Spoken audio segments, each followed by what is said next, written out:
So next we comes to vaccines.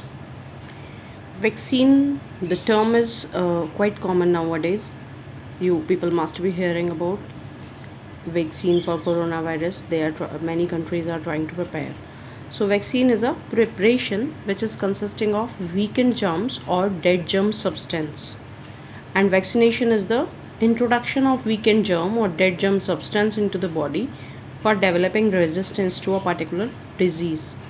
Vaccines are available for a variety of diseases such as cholera, typhoid, measles, chickenpox, etc.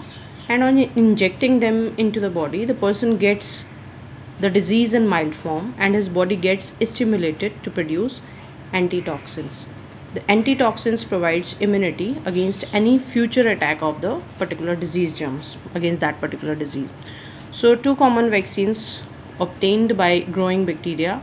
One is killed bacteria are used as vaccine, that is TAB vaccine for typhoid. TAB full form also they are asking sometime in exam, that is typhoid and paratyphoid A and B vaccine. Then a living weakened bacteria, that is BCG vaccine for tuberculosis. BCG full form you should learn, that is Bacillus of Calmette and Guerin. We have done in 8th even. Then toxoids. Toxoids are inactivated toxins, means of any particular bacteria they are taking toxins and inactivate it, okay, which can stimulate the production of respective antibodies such as those for producing immunity against diphtheria and tetanus.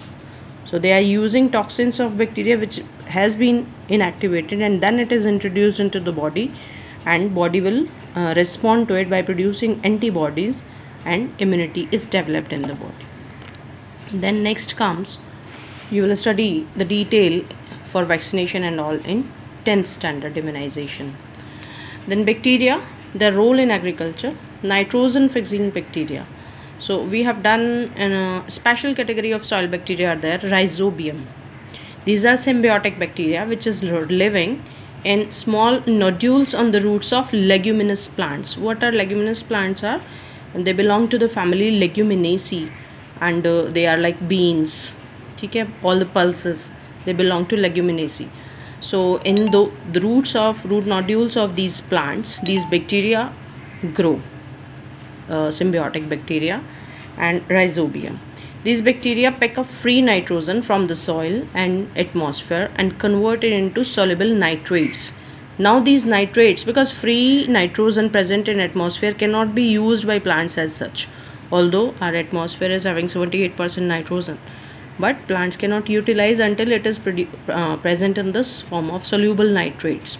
So these nitrates are used by the host plant and also by other plants sown later in the same soil. So those are nitrogen fixing bacteria. This is again, some students were asking when I started chapter that how bacteria are useful to us. So these are the good roles of bacteria which we use them. Yes, of course sometimes they are harmful, but they are useful too. Now certain free living bacteria, because Rhizobium was symbiotic bacteria.